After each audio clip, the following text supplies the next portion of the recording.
ನಮಸ್ಕಾರ ಎಲ್ರಿಗೂ.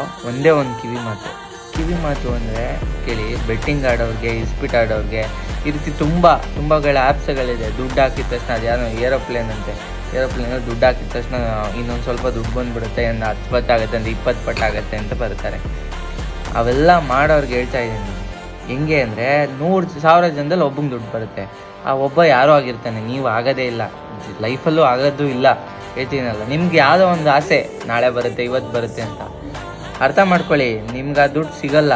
ನೀವು ಒಂದು 10-20 ಸತಿ ಯಾಕೆ ಒಂದು 25-30 ಸಾವಿರ ಕಳ್ಕೊಂಡಿರ್ತೀವಿ. ತುಂಬ ಜನ ತುಂಬ ದುಡ್ಡು ಕಳ್ಕೊಂಡ್ಬಿಟ್ಟಿರ್ತಾರೆ.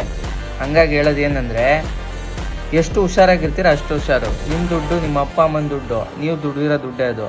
ಎಷ್ಟೋ ಒಂದು 10,000 ಆಗಲಿ, 25,000 ಆಗಲಿ, ಅದರಿಂದ ನೀವು ಮುಂದೆ ಒಂದು ದಿವಸ ಊಟಕ್ಕೂ ಇಲ್ದಂಗೆ ಪರದಾಡೋ ಬದಲು ಊಟಕ್ಕೆ, ನಿಮ್ಮ ದಿನನಿತ್ಯ ಅನುಕೂಲಕ್ಕೆ ದುಡ್ಡಿದ್ರೆ ಸಾಕು. ಹಂಗಿಲ್ದಂಗೆ ಯಾವತ್ತೂ ಹಾಳಾಗಕ್ಕೆ ಹೋಗ್ಬಿಡಿ. ಇಷ್ಟು ಹೇಳೋಕ್ಕೆ ಇಷ್ಟಪಡ್ತೀನಿ. ಬಾಯ್.